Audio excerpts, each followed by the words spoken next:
Hi, I'm Suzanne Larochelle, and I am running to be your next South Carolina State Senator for District 31. And I believe now is the time that the disenfranchised community of Florence and Darlington have a seat at the table. Have a representative at the table. That's right. Who feels, who believes, who cares, and wants to make South Carolina better. If you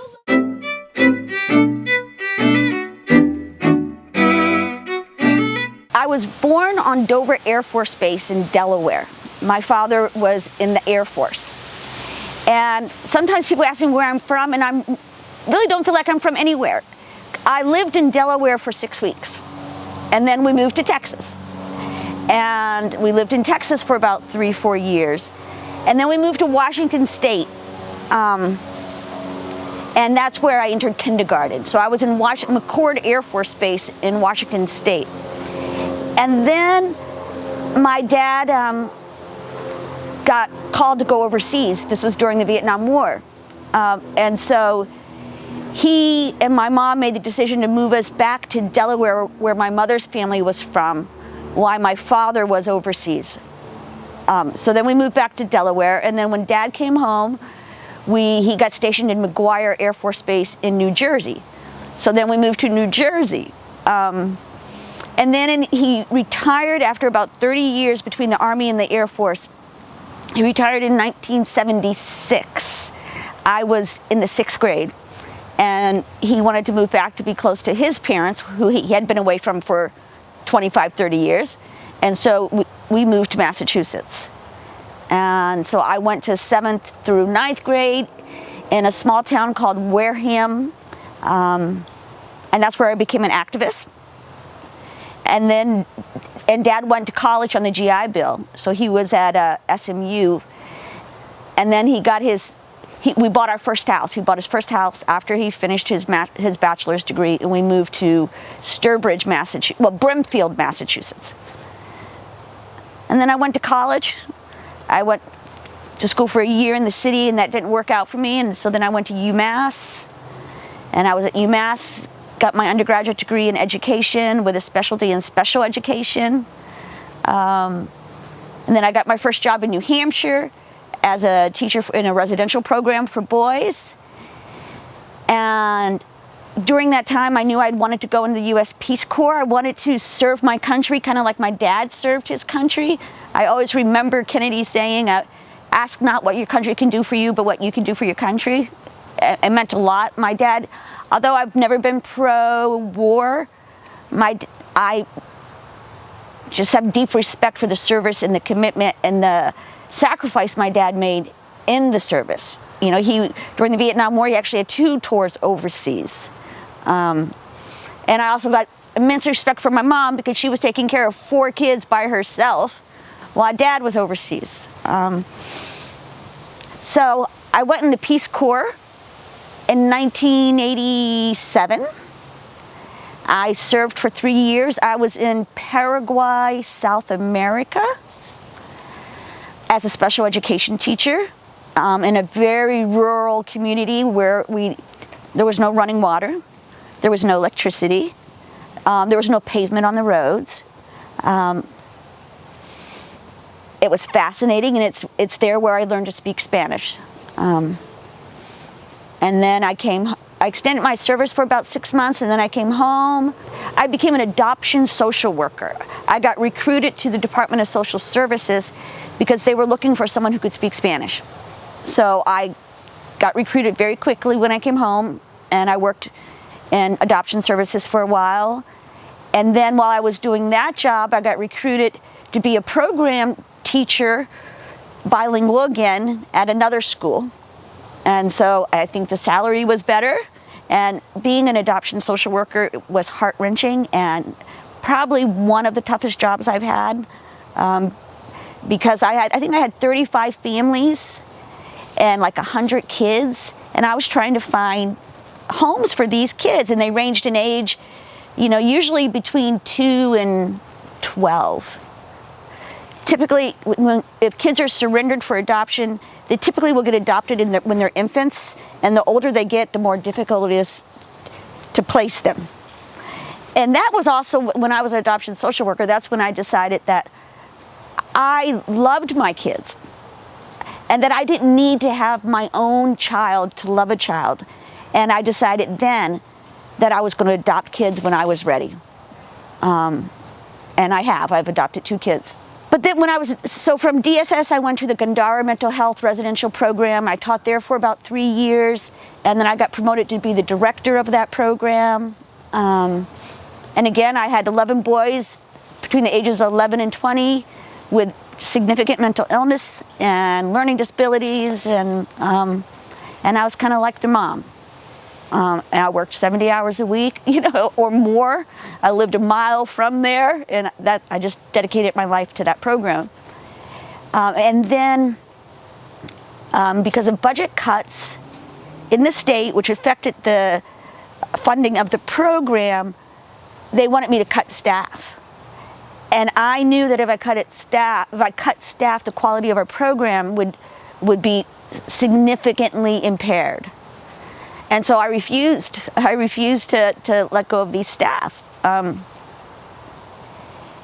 they eventually got fired, and I resigned that day. Because it was not fair, it was not in the best interest of the kids. And so I went and got back to college, and I got my master's degree in social work. Have always been interested in social policy issues. So after I got my MSW, again, mostly because I'm bilingual, I got recruited to be the juvenile court clinician in Holyoke, Massachusetts. And there I evaluated hundreds and hundreds of kids that were being brought into the court, be it from shoplifting to divorce to fire setting, sex offending. I did all those evaluations and made recommendations to the court on how to rehabilitate these children, because the purpose of juvenile court is rehabilitation. And I felt so grateful to the judge, because he was so grateful for me. He said, "Suzanne, I don't know what, I know the law, but I don't know what these kids need, like in regards to education and mental health." And so we worked very closely together. And have an issue with anger management? Stop. Think. Walk. Run. Laugh. Dance. Relax. Breathe. Change location. Listen to music. Talk to someone. Take charge of your mental and behavioral health. Get help.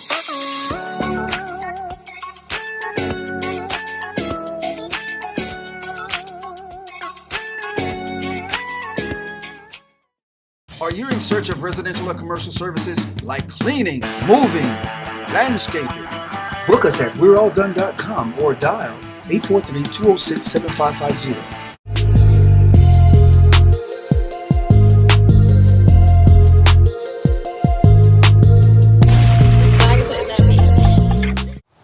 hello, I'm Suzanne Larochelle, and you are watching In the Flow.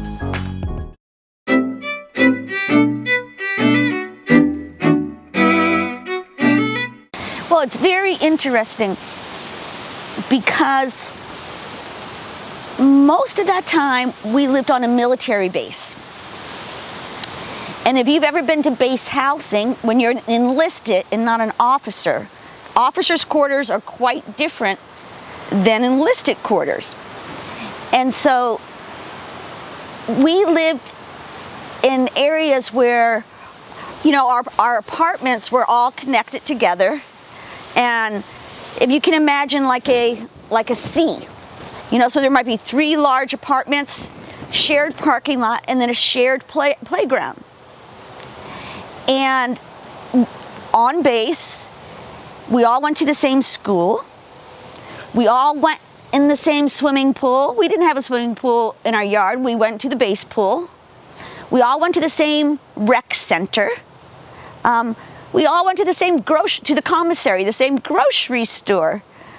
So in many ways it was very insulated, but also very, very diverse. There were people of all different ethnicities and races in the military. And we all lived, we didn't choose where we lived. We got placed in apartment 401C. And, you know, at times our neighbors were Jewish, other times they were Asian or African American, you know. And so I grew up in a pretty diverse community, you know, really for my first 12 years of life. And that's who I am. That shaped me. All of my values come from that experience. When we moved off base, we moved to Wareham, Massachusetts. And Wareham is actually a summer town. It's on the it's on the coast. It's right near Cape Cod, right before you go over the bridge in Cape Cod. And so we lived in Parkwood Beach. And when we moved there, many of the houses no one was living in because they were summer homes. And so when we first moved there, we were living in a summer home, and I didn't even realize it was a summer home because it was just different than base housing, right? I can remember being like a little freaked out that all the houses' doors didn't face the same way and that all the mailboxes weren't lined. I mean, it was like this place, I didn't like to go off base. I remember once, I think we went to Ames department store a long time ago, and I just remember like asking my dad, like, why does it look like this? You know, because I was so immersed in the military living. So I went to Wareham Junior High School. My first friend in Wareham, her name is Sherry Lima. We're in the same homeroom. So Larochelle Lima, that's how we met each other. We had the same last name. I mean, the same first letter of our last names. So Sherry she had dark skin. Now, at that time, I didn't know that she was Portuguese, Cape Verde, and African American. She just, and it didn't really matter. It wasn't a big deal. She was nice to me. She was my friend. And she introduced me to her friends. And so I ended up having mostly friends with dark skin. And I was happy. It was no big deal. And I think about a few months after being in this school, my parents got called into a parent-teacher conference. And we didn't know why until we got there. You know what they were concerned about? Not my grades, they were fine. Not my behavior, I had no incidents. The color of my peer group. This white girl was hanging out with the black kids. And that is when I became, you know, a racial justice, social justice, you know, rebel. My parents were perfect. You know, they liked Sherry, they liked my friends. I think, you know, it's been so long, I don't want to make sure, you know, I don't want to, it's come kind of like a family folktale, you know, so, but they weren't concerned about my friends, and they made no issue, and my friendships continued. You know, I would say to this day, I still have friends from, you know, that time. But I also started dating a young man with dark skin, Nicky Fernandez. And he would ride his bicycle to where I lived. And it'd be like during the summertime now. And so now the white kids who would come down from the city into their summer homes, right? And they were my friends too. And they started telling me, and you know, we were young, and I don't like to repeat this, but they told me I was going to have zebra babies. Now, I wasn't thinking about having children. You know, I was in like 7th and 8th grade. You know, I began to experience the racist attitudes of people. And I also, at a very early age, I think, realized it came from their family.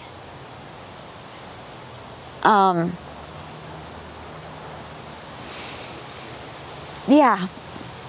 When we moved from Wareham and we went to Sturbridge, now that was a different experience for me, because it was, I want to say it was probably 95% white community where we lived and where I went to high school.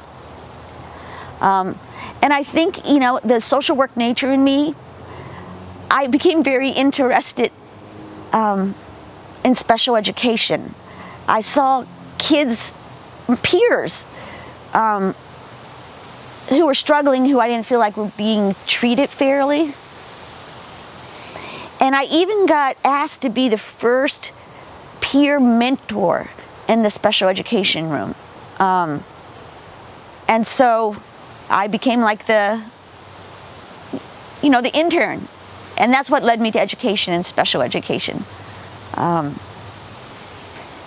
And then I went to UMass, and at UMass, well, I went to Leslie College, and I didn't feel like I fit in there. I wanted to go to school in the city. This was in Cambridge. But I didn't realize that it was a school with a lot of affluent students, and I just didn't fit in. I mean, by no means were we poor. I mean, we were a strong working class family. But it just wasn't my cup of tea. And so I transferred to UMass, and at UMass I became very active in social justice issues. Women's equality became a huge issue of mine. And I started getting involved in politics. I volunteered, made thousands of phone calls for Ted Kennedy. I did lots of phone banking for Ted Kennedy. And then Geraldine Ferrero was running to be president. Now,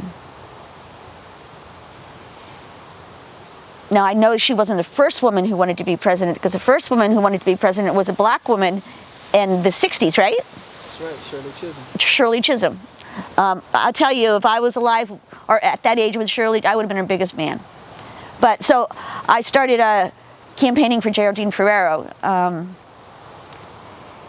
And then later I got involved in a group called Beyond War. And that group shaped me. One, being a child of a parent that went away, I remember at that age wondering if my dad would come home. I remember when Dad was overseas, that's when they came out with the POW and the MIA bracelets. And I remember thinking, is my dad's name going to be on? You know what I mean? It was, so I had a personal feelings about sending young men and women overseas to be potentially shot. It just was not what so I started reading, and it was Albert Einstein who actually said that we should be a world beyond war. War does not, I like when there's conflict that there be two winners, you know what I mean? And when you're in a war, that doesn't happen. That doesn't happen. So I did that, and then I went in the Peace Corps, like I said, and On the Spot Handyman Service is here to provide you with high quality services that you can depend on. There's a spot. We definitely on the spot. Guaranteed. Need an addition? Need a structure built from the ground up? We do all interior and exterior remodels and upgrades. On the Spot Handyman Service. On the Spot Handyman Service. Need a handyman? We're on the spot. On the Spot Handyman Service. Give us a call at 626-240-8632. That's 626-240-8632. hey, I'm Suzanne Larochelle, and I am running to be your next South Carolina State Senator for District 31. And you're watching In the Flow.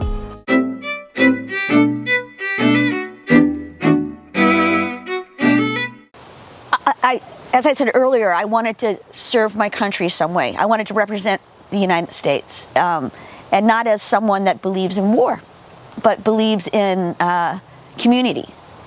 And I also wanted to travel abroad, but I didn't want to go as a tourist. I wanted to become a part of a community, and so I saw the Peace Corps as the best kind of venue to put me there. And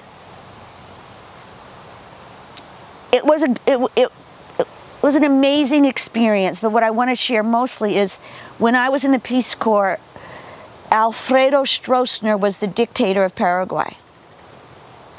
So I was there while he was a dictator, then during the coup. When I went in the Peace Corps, you get like 6 weeks of language training and cultural training. So after that, then you're no longer with your other Peace Corps volunteers. So my closest American to me was a couple hours. So then you're just immersed. I was just immersed in Villa del Rosario. And I experienced the indoctrination children experience in school when your leader is a dictator. These kids, and these are developing minds, I'm talking, 1st through 6th grade, because I was in the elementary school. They had to pledge their allegiance to Alfredo Stroessner. And Stroessner was presented to them as this great leader, this, Paraguayan hero.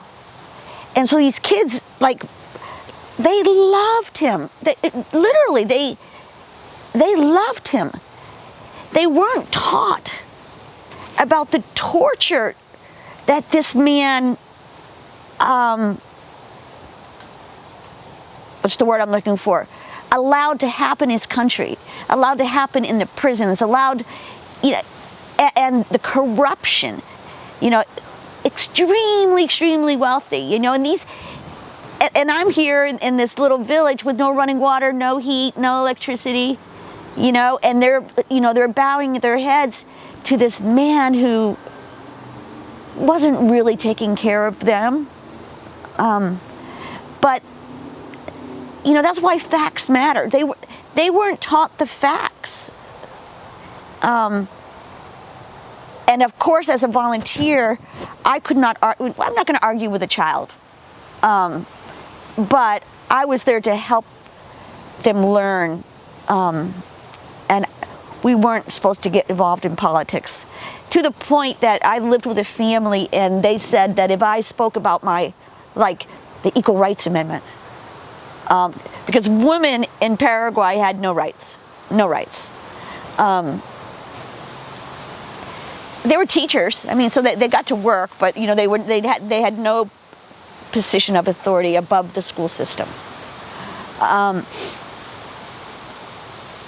When I first went to Rosario, I wanted to live in an apartment by myself.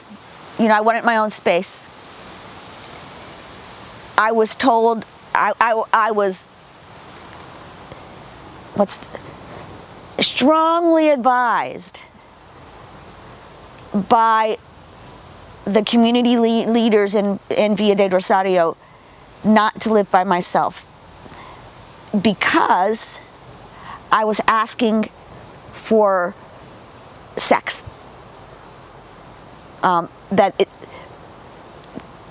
People would assume that I was a sex worker, and I wouldn't be safe because people would visit me that I would not want to visit me. So I never lived by myself, and things have changed greatly now in Paraguay. But at that time, women didn't live alone. It was, very few people had cars. There literally were stagecoaches. I thought I only would read about them in, social studies class, but people, had wood wheels, just like stagecoaches, and pulled by ox. Amazing. Another story I like to tell people is, So all these kids and the teachers, they had to wear these white, like bleached white uniforms, all of them. And they had pleats and they had to be pressed. So how do you press something when you don't have electricity? They had irons, and they lifted up the lid. They put coal, hot coal, so they would start a fire and get hot. They put hot coal in the irons, and then they would swing it and get the flat part of the iron really hot. They dump out the coal. They would wipe the charcoal dust, and then they would iron these white uniforms perfectly. Perfectly. Wow. We used to, it would get cold in Paraguay, not for a long time, but when it did, we would boil our water, you know, on the coal stoves, and then take a bucket of water into like the bathroom area to wash our hair or stuff. And so, Walik, what was so important about that experience is I recognized the importance of democracy. After living in a dictatorship and seeing the oppression of voices and gender and the income disparity and the corruption and the failure to speak truth and the fear to speak truth to power. I came back to the United States and was more open to our democracy, feeling like, because I've always felt like our democracy was flawed. You know, black people couldn't vote forever, you know, women couldn't vote forever, women couldn't have a checking account, you know, I mean, and I knew all that stuff and I thought something's wrong. And then I went to Paraguay and I'm like, hey, maybe it's not so bad, but there's room for improvement. And that's why I'm running for office, Malik. There's room for improvement.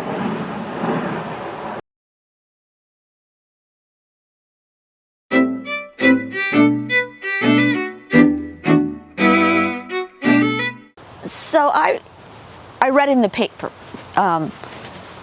that President Carter from FMU was speaking with Hugh Leatherman before he passed away. And Carter says that Hugh was working to his last minute because Senator Leatherman told President Carter that he, in the next Senate appropriations, a significant amount of money should go to mental health care in South Carolina. So this is what the iconic Republican Hugh Leatherman, he saw the need. And I was like, you know, thank you, Mr. Leatherman. Thank you, Senator Leatherman. You are absolutely right. And I'd like to see us make that happen. That's what the great, iconic, you know, Senator Leatherman asked us to do, and I want to make sure it happens. And my expertise, you know, as a clinical social worker in many, many areas qualifies me to recognize, you know, what is helpful, what is working, and what is not. Are you in search of residential or commercial services like cleaning, moving, landscaping? Book us at we'realldone.com or dial 843-206-7550. Have an issue with anger management? Stop. Think. Walk. Run. Laugh. Dance. Relax. Breathe. Change location. Listen to music. Talk to someone. Take charge of your mental and behavioral health. Get help.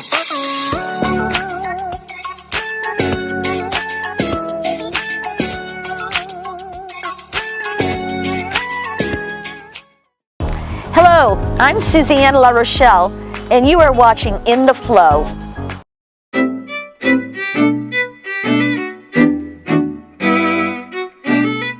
Well, there are two Republicans running. They have a primary on January 25th, I think it is. What I see through their web pages is, they are ardent believers in the Second Amendment and abolishing abortion, which, again, I don't know anyone. I have never met anyone who is pro-abortion. It is the most heart-wrenching, challenging decision a woman would have to make. I don't believe the majority male legislature should be making that decision for women. I believe it's a dangerous path to take away body autonomy. I don't believe that would happen to men.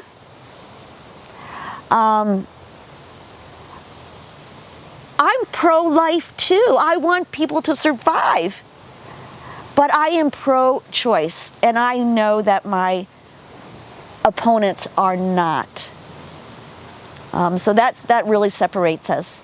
But again, I want to repeat, I am not pro-abortion. My heart breaks for a woman who has to make that decision. But let me also say very clearly, abortion is not going to go away.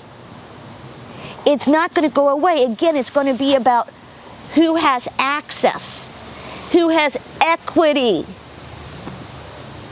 People are going to go across the state, or there used to be Charleston, I think it was North Charleston, used to be famous for the no-tell hotels where abortions were performed. But people with access, with affluence, they will continue to have abortions. Republican, Democrat, Independent, these women will have abortions because they will have access. They may have to fly to Massachusetts, but they will. And my concern is about those who do not have access, can't travel, might not even have a car, have to work, have other children. How are they going to be able to have a safe abortion if they decide that it's what's in their best interest? There's those infamous posters of hangers. I mean, how dare you? How dare we legislate something so dangerous? I am the only one, Walik. I have campaigned for, half dozen Democrats in this area. And I was hoping someone who was already in office, because name recognition matters, would run for this seat, and I would campaign for them. But I was sitting at the voter registration office there on 3rd Loop at 11:30 on December 11th, and no one had signed up. Not one person. And I thought to myself, I am not going to hand my daughter's body autonomy to someone else on a gold platter. I'm not doing it.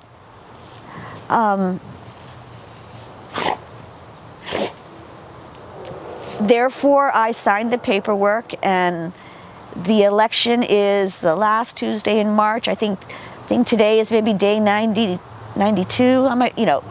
I have a lot of work to do to get my name out, to get people to believe in the power of their vote.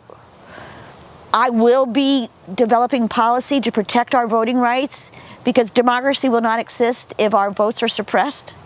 And there are already in the Senate, there are bills to make it more difficult to vote here in South Carolina like what's happening all over the country. I have said numerous times that your vote is priceless.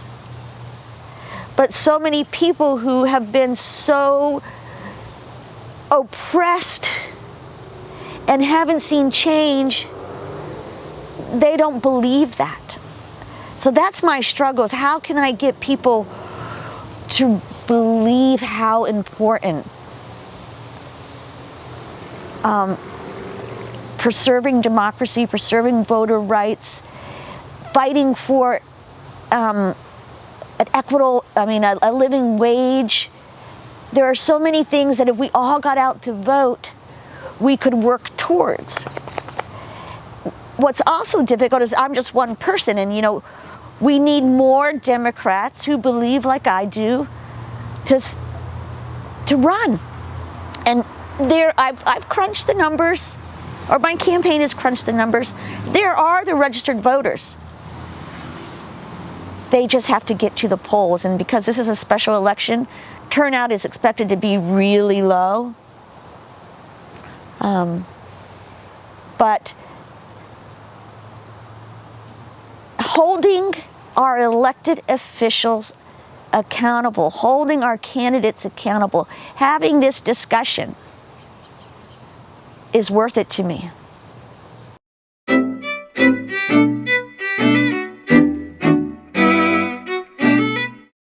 I believe that people in the community that know me,